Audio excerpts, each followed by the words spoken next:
Hey guys, it's JL, the July Lioness, here today on Halloween. Happy Halloween. My black cat has just gone outside, otherwise I'd have her give you a little scary meow. Um, but we're sort of in the spirit of Halloween today because I'm starting a new, I guess you call it a Let's Play, for The Sims 4. And it is going to be based on a book that I wrote. Actually, it's the sequel to a book I wrote. So this is the book, Wish of Pentacles. And obviously it exists. You can get it through my website. It's a supernatural love story. And I started a sequel to this. And I thought I would use The Sims to kind of help me write the sequel. See if I, get some ideas from it. So this Let's Play is going to be named after the sequel. It is called Little Miss Wilma Shirley. So to get you acquainted with the characters of Wish of Pentacles and Little Miss Wilma Shirley, I thought I would read a chapter from Wish of Pentacles.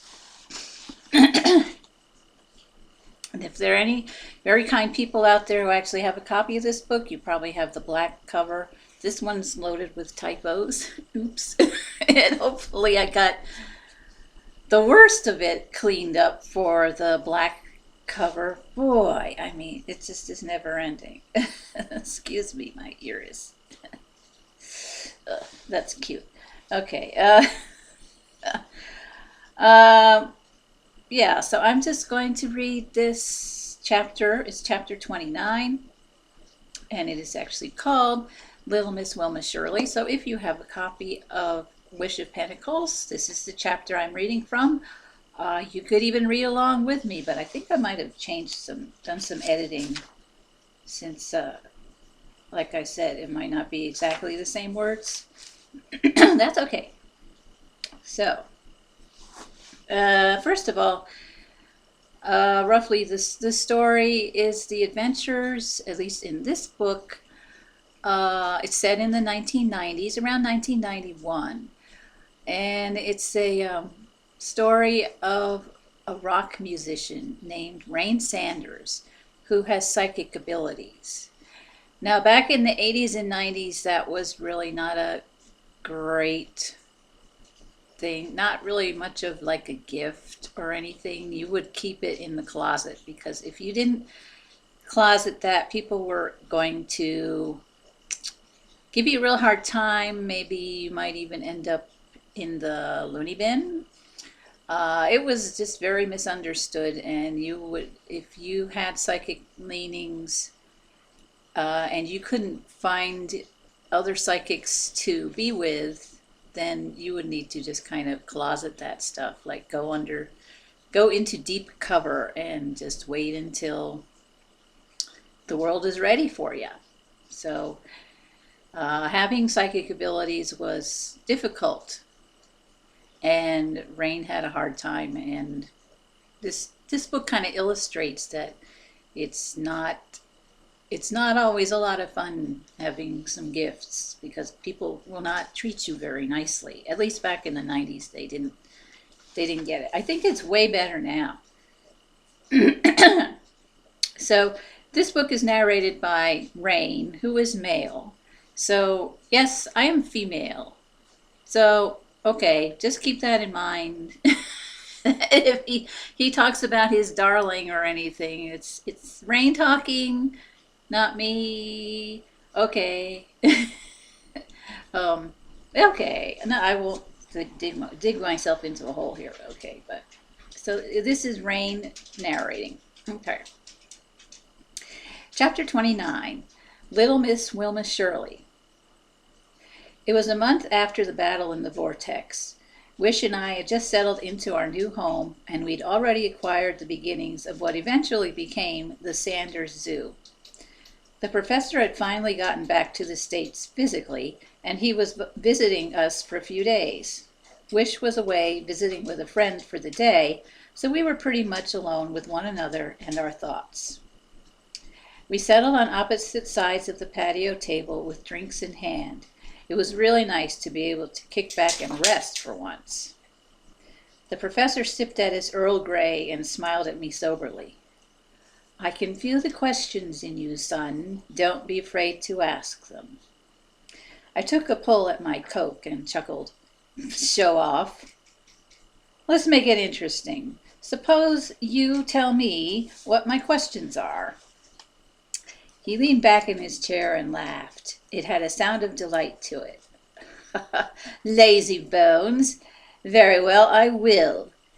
You would like to know more about Wish's origins, specifically who her true parents were and how I came to adopt her. I licked the tip of a forefinger and drew a pair of imaginary lines in the air between us. Well, 2 out of 3's not bad. She's always been a little closed-mouthed about certain things. Trying to get anything about her early childhood out of her is like pulling teeth. I'd love to know more about that time in her life, and I'd like to know how she came to know of Sean's existence. He chuckled. Well, not even the best of this is perfect, after all. Still, I like the fact that you're inquisitive and not afraid to show it. It's one of the best ways in the world to learn. Very well, I'll begin with Wish's childhood. He took another sip of his tea, and his expression grew distant as he thought back to earlier times. There's not a great deal to be told of Wish's natural parents, I'm sad to say. Their names were Dr. Lucien de Charente and Juliana Lefebvre de Charente. Lucien was a parapsychologist, and by all means a very well-developed psychic as well. Juliana was a talented artist and a synesthete. Both were reputedly brilliant people, as well as handsome and beautiful, respectively. It appears that Wish came by her looks, her intellect, and her gifts genetically. Both her parents had IQs that registered in excess of 150 on the Stanford-Binet scale, and both were adepts in their own rights. Apparently, the genes responsible for these things proved to be dominant in Wish. Of course, as you've been told, Wish was christened Wilma Shirley, and her nickname came to be in the 5th year of her life. Her parents were, I'm told, brilliant individuals in many respects, but I know very little about them, all told. They were very private people, and I was able to learn little of them for Wish's benefit. I raised a finger to stop him. Synesthete? That sounds vaguely familiar, but I can't place it at the moment. Well, answering that in detail would take a rather long time. If you'd finished reading those books Tommy gave you, you'd know this by now. But your life's been rather full as of late, and I imagine you haven't had much time for reading. I snorted and waved a hand at our surroundings. No kidding! We've had to combine our honeymoon with finding a permanent home and getting it set up decently. I haven't even had time to check out my junk mail. He smiled knowingly. I remember all too well what the confusion and stress of setting up a new home is like. Very well, the short form is this. Think of the major sensory centers of the human brain as being part of a computer's motherboard. However, some flaw in the manufacturing process has resulted in some of the integrated circuit chips that comprise the sensory centers being slightly misconnected. Sensory input from the ears is sometimes partially processed through the visual cortex. Some of the input from the eyes is accidentally routed to the olfactory centers, or some unexpected combination of these occurs. In essence, people smell colors, or see sounds, or hear temperatures, or taste textures. Some even see magnetic fields, or at least perceive them in a manner analogous to sight. They perceive the magnetohydrodynamic fields generated by the physical bodies of living creatures as zones of colored lights, or something very similar. I nodded understanding. Auras. I don't actually see them as light, but that's how I interpret what I'm perceiving. He nodded back. Precisely. Some people actually do see them as light in color. Others just interpret them in those terms because they're most accustomed to interpreting electromagnetic spectrum phenomena as light and vision. Some even perceive the low-frequency electromagnetic waves generated by the rocks in the ground grinding together before an earthquake as sound, a hum, a shrill grinding noise. The descriptions vary. He spread his hands in a kind of that's-all gesture. As far as anyone can determine, the condition of synesthesia appears to be directly connected to psychic phenomena. The research on the subject indicates that all adepts are synesthetes to one extent or another, and anyone subject to synesthesia is at least a latent psi, even if they've never displayed any overt gifts. It was once thought to be a rare condition, but the more we learn about it, the more commonplace it seems to be. I took another pull on my Coke. Sounds to me like I really need to get back to those books. I still have a lot to learn. He sighed. Don't we all? I'm considered to be an expert in my field, but most of the time I feel like a student stumbling about in the dark with nothing but a candle to see by. I sighed and moved my drink to one side so that I could lean my elbows on the table between us. You were saying that Wish's father was a parapsychologist? He nodded absently. Yeah, something of a groundbreaker in the field, I might add. I based a considerable amount of what I know and some of my subsequent discoveries on his researches. Unfortunately, his potential was never fully realized. He and Juliana died in an automobile accident when Wish was but a year old. A drunken driver struck their car head-on. My stomach lurched and rolled over. Oh, God, no wonder she won't talk about it. He nodded broodingly. Yes, it's partly because she remembers almost nothing of the time due to her tender age, and partly because it hurts, even now, that she never really had a chance to know her parents. His expression grew darker. The only justice to the situation lay in that the drunken fool who killed her parents also died in the accident. He was given no opportunity to be allowed off by the laxities of the American legal system.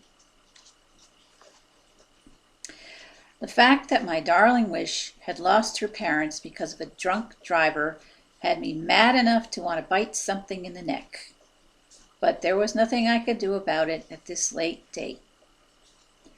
The professor waited until I'd calmed down a little before he continued. At the time, Wish's grandmother, Mrs. Louise Descharant, was babysitting the child. Wish was nowhere near the accident when it happened. When her son and daughter-in-law died, she assumed legal guardianship of her granddaughter. She was a widow, but she was well-to-do and capable. Lucian had been her only child, and that made her granddaughter all the family she had left to her name. Since Juliana had no other family that anyone could locate, little Wilma Shirley's grandmother became her only family as well as her legal guardian. I tried another swig of my Coke. Somehow it didn't taste quite as sweet now. And where do you and Tommy come into the picture? He smiled faintly. I'm just coming to that. At the time, I had just relocated to Savannah, Georgia, from London, and I was getting settled into a large old wood-frame house located in the 100 block of Kingston Way. Little Miss Wilma Shirley lived with her grandmother 2 doors down. He sipped at his tea absently. I first came to know little Miss Wilma Shirley through Halloween. That was what her mother always called her, when her grandmother always called her. When she grew old enough to talk for herself, she called herself that as well, and she always said it with the quiet dignity of someone 30 times her age. Halloween fell shortly after I moved in, and on that night I found a seemingly endless parade of ghosties, gremlins, goblins, ghoulies, cowboys, Indians, firemen, axe murderers, ballerines, monster movie creatures, and almost everything else one could imagine streaming across my front porch. My fancy was captured by a woman some 10 years my senior, carrying a tiny little princess with the sweetest little face and disposition you can imagine.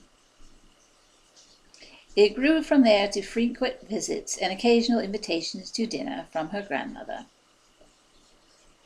I spun my Coke bottle around in place, restlessly. And Tommy? He smiled distantly, fondly. Tommy Green was my newspaper delivery boy. He was 10 years of age at the time. He lived down in the next block. I ventured a smile. Aha, a connection at last. He laughed. Indeed, young Tommy had quite some arm on him. He would have done any cricket or baseball team proud as a bowler or pitcher, if he had developed some proper control to his pitches. Unfortunately, a distressing number of my newspapers found their way onto my roof. Fortunately, he was always gracious about retrieving them for me. It would have been nice if he had practiced his throws on someone else, but at least he always displayed a sense of humor about the matter, and we eventually became fast friends. He sipped at his tea. His mood darkened again. He was the youngest of 7 sons, and he had no sisters. Sad to say, his father was a widower. His wife died giving birth to Tommy. His father always resented him. I suspect he blamed Tommy for his wife's death, and he took it out on the lad almost from birth. The man simply wasn't emotionally equipped to handle 7 rambunctious children on his own. The stresses inherent in making a living and coping with a household and 2 numerous children went wrong in him, and he became quite abusive. Tommy suffered the worst of his temperament, and as a result, he eventually came to do everything he could to avoid his father. Because of that, he spent a great deal of time around me, ostensibly to deal with chores and odd jobs around my home, but more, I think, to be near the father figure that his own father couldn't be. By the time I met him, most of his brothers were grown, had moved away, and, for obvious reasons, avoided their father and their old home place just as much as possible. He shook his head sadly.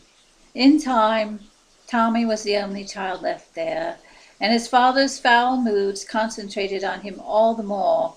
The fouler his moods became, the more time Tommy spent with me. I seemed to be his only refuge. As a result, we became very close. Sad to say, I became more father to him than his own ever was.